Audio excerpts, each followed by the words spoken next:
አሰላሙ አለይኩም በዛሬው ቪዲዮአችን ሳዲዮ ማኔ ልጅቷን ምን አድርጎ ነው ያስለቀሳት? ይቺ ከላይ የምትመለከቷት ወጣት የታዋቂው እግር ኳስ ተጫዋች ሳዲዮ ማኔ ቀንደኛ አድናቂ ናት።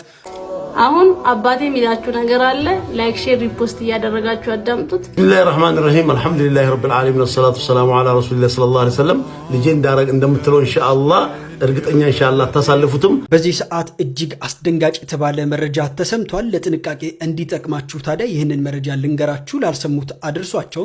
ከሰው ህይወት ገንዘብ የበለጠበት እጅግ አሳዛኝ ጊዜ ላይ ደርሰናል። እንግዲህ በሀላባ ዞን ቁሊቶ ከተማ የተሰማው ዜና እጅግ አስደንጋጭ ነው።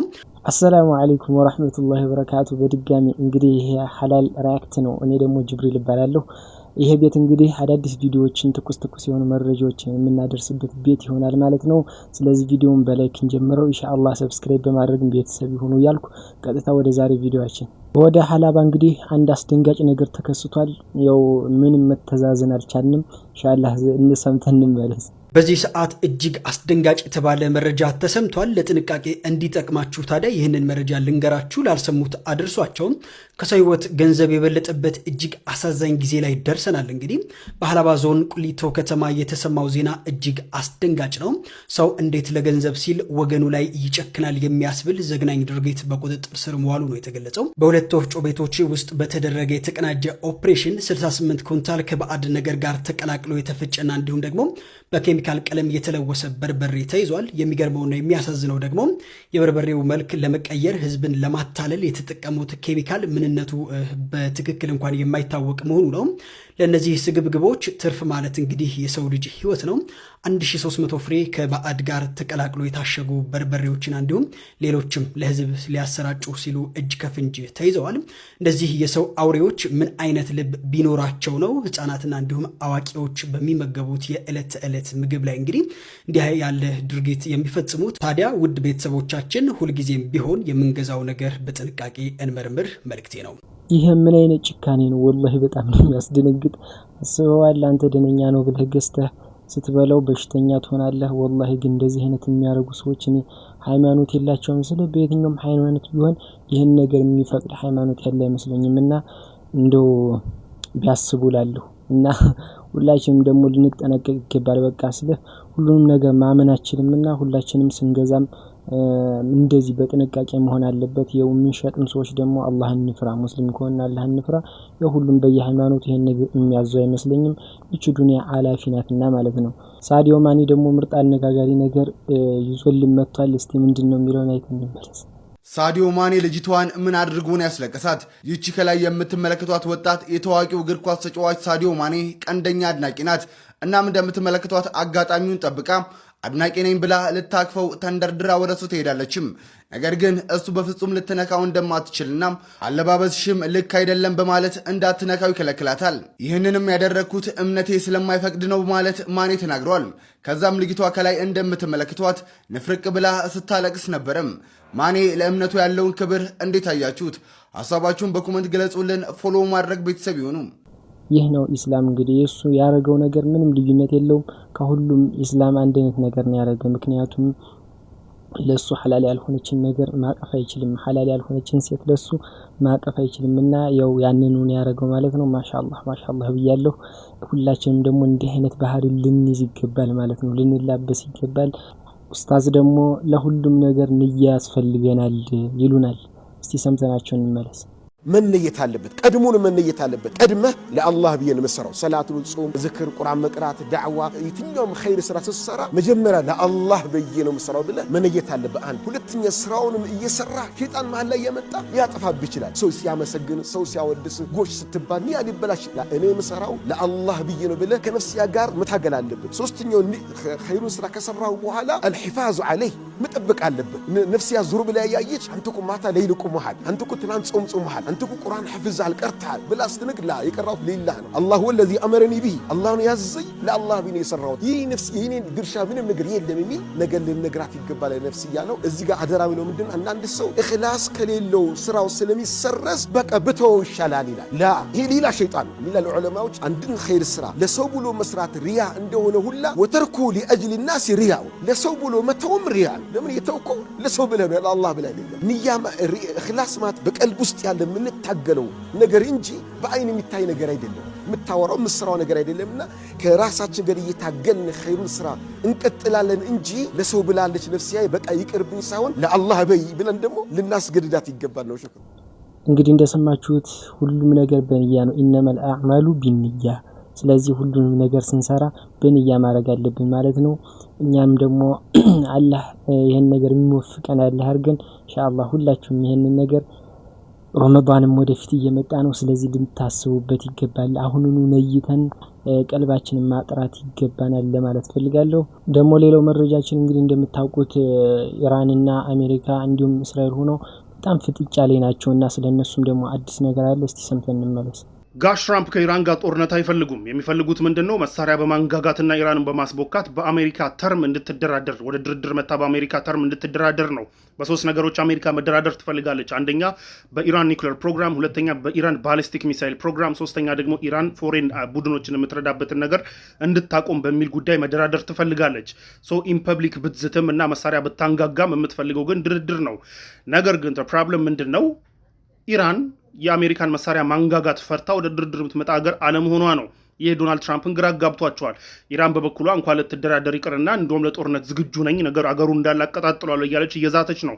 ይህ ግራ ያጋባቸው ትራምፕ ኢንፐብሊክ ኢራን ላይ ቢዝቱም በጀርባ ግን ተደራዳሪዎች እየላኩ ኮንታክት እያደረጉ እንደሆነ ነው እየተነገረ ያለው። ሚድል ኢስት ሞኒተር የእስራኤል ሚዲያዎችን እንዲሁም ደግሞ የተለያዩ ሚዲያዎች ይዘውት የወጡት ሪፖርት የሚያሳየው ምንድነው? ትራምፕ ኢንፐብሊክ ቢዝቱም ከጀርባ ግን በሶስተኛ ወገን ድርድር ለማድረግ እየሞከሩ እንደሆነ ነው።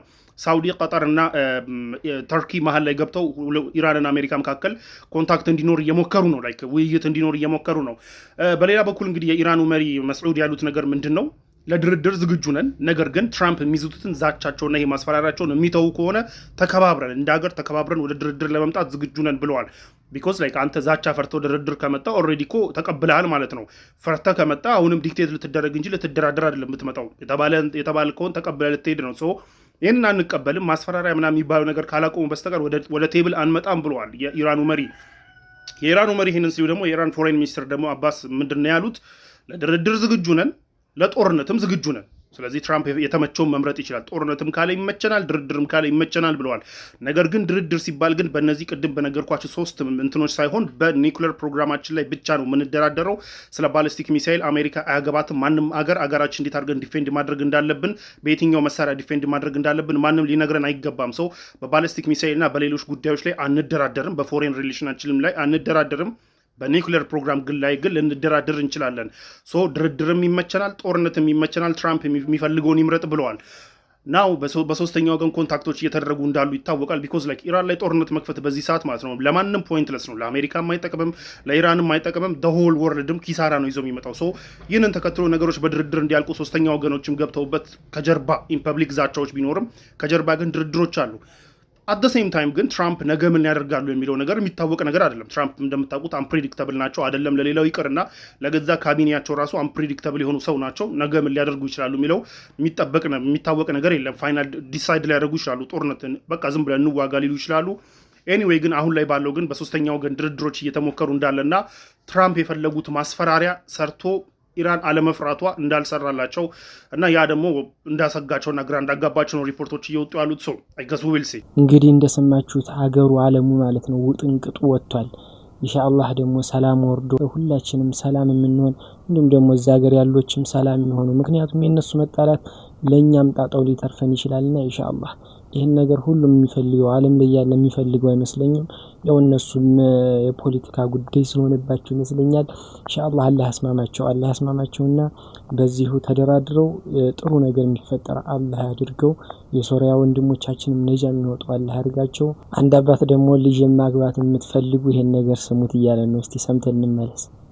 አሁን አባቴ የሚላችሁ ነገር አለ። ላይክ፣ ሼር፣ ሪፖስት እያደረጋችሁ አዳምጡት። ማሳለፍ አይቻልም። ቢስሚላሂ ረህማኒ ረሂም አልሐምዱሊላሂ ረብል ዓለሚን ወሰላቱ ወሰላሙ ዐላ ረሱሊላህ ሰለላሁ ዐለይሂ ወሰለም። ልጄ እንዳረግ እንደምትለው ኢንሻአላህ እርግጠኛ ኢንሻአላህ ታሳልፉትም። በሻሸመኔ በውዷና በምርጧ ከተማ ትልቅ ፕሮግራም አለን፣ ትልቅ ዝግጅት አለን። ይሄን ፕሮግራም ያዘጋጁልን ደግሞ ዑለማዎቻችን፣ ዳዒዎቻችን፣ ወጣቶቻችን አዘጋጅተው ይጠብቋቸዋል። በምን አይነት በሙሐደራና በዳዕዋ የካቲት 1 ላይ 2018 በትልቁ በግዙፉ ሁለገብ ስታዲየም ሻሸመኔ ላይ የሙሐደራ የዳዕዋ ፕሮግራም አለን። በዚህ በዳዕዋና በሙሐደራ ፕሮግራም ላይ ከሰሜን ከደቡብ ከምስራቅ ከምዕራብ ያለውን ሙስሊም ኡማ በአላህ ስም በክብር እንድትመጡልን ጠርተናችኋል። ስንጠራችሁ ደግሞ በደስታ ነው፣ እንዳትቀሩ።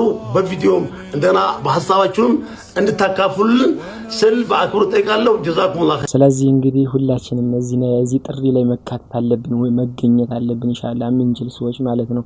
ኢንሻአላህ ለሁሉም ሸር በማድረግ እናድርሰው። እንግዲህ እንደሚታወቀው ደግሞ ረመዳን እየመጣ ነው እና አፉ እንበባላለን አይደል? እስቲ ስለሱ አንድ ዳዕዋ ሰምተን እንመለስ። ረመዳን መጣ አፉ እንባባል ባህላችን ሆኗል። ረመዳን ስለመጣ አይደለም አፉ የምንባባለው። ጁምዓም ስለመጣ አፉ መባባል አለብን። ዙሁርም ስለመጣ አፉ መባባል አለብን። ዓስርም ስለመጣ አፉ መባባል አለብን። ከረመዳን እኮ ዙሁር ይበልጣል ያ ጀማዓ፣ ጁሙዓ ይበልጣል እኮ። ዙሁርና ዓስርን ዓምደን ያልሰገደ ሰው እኮ ይከፍራል። ረመዳንን ያልጾመ ሰው እኮ ይከፍራል አልተባለም። ዋጅብ ነው ካላለ በስተቀር ዋጅብ አይደለም ካላለ በስተቀር ይከፍራል አልተባለም። ኢዘን ሰላት ከዛ በላይ ነው ማለት ነው። ዘን ሰለዋቶች በተቀያየሩ ቁጥር አረ ዙሁሬ ሳይመዘገብ እንዳይቀር አፉ እንባባል መባባል እኮ ነበረብን እንደወጉ ቢሆን። ለማንኛውም አፉ እንባባል። እንግዲህ እንደሰማችሁት አፉታ ሁሉ ጊዜ ያስፈልጋል ማለት ነው።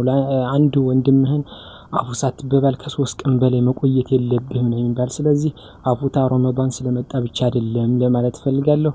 አንድ ወንድማችን ደግሞ አንድ እርጥብ የሚያደርግ ምክር ይመክረናል። ኢንሻአላህ ወደሱ አላህዬ በልብ ያለውን አንተው ታውቃለህ፣ በአእምሮዬ የሚዘዋወረውም ጭምር። ኢላሂ ነቢዩላህ ኢብራሂም ዓለይሂ ሰላም በእሳት ውስጥ ብቻቸውን አልተውካቸውም። ነቢዩላህ ዩኑስን ዓለይሂ ሰላም በአሳ ነባሪ ሆድ ውስጥ ብቻቸውን አልተውካቸውም። ነቢዩላህ ዩሱፍን ዓለይሂ ሰላም እስር ቤት ውስጥ ብቻቸውን አልተውካቸውም። ነቢያችንን ዓለይሂ ሰላቱ ወሰላም ለጠላት አጋፍጣ አልሰጣቸውም። ኢላሂ ብቻዬን ነኝና እርዳኝ። ኢላሂ እኔ እወድሃለሁ ባምጽህም። እንግዲህ እንደሰማችሁ ጭንቅ ጥብብ ሲለን ሁላችንም መመለስ ያለብን ወደ አላህ ነው። እነዛ ታሪክ ማወቅ የሚጠቅም ይሄ ነው። ምክንያቱም እነዛ ሰዎችን የረዳቸው አላህ ነው። አንተንም የረዳበት ምንም ምክንያት የለምና ኢንሻአላህ ሁላችንም አላህ ላይ ተከጅለን እንዲሁም ሰበብየውን እያደረስን ሁሉንም ነገር ልናከናውን ይገባል ለማለት ፈልጋለሁ። የዛሬ ቪዲዮአችን እንግዲህ እነዚህን ነበሩ። ይሄ ለመግቢያ ያክል ነው። ኢንሻአላህ ወደፊት ምርጥ የሆኑ እንዲሁም ደግሞ በትኩስ እናደርሳችኋለን። ይህንን ቻናል አዲስ ስለሆነ ሰብስክራይብ በማድረግ እንዲሁም ደግሞ ላይክ ሸር በማድረግ እንድትተባበሩ እንጠይቃችኋለን። ወሰላሙ አለይኩም ወራህመቱላሂ ወበረካቱ።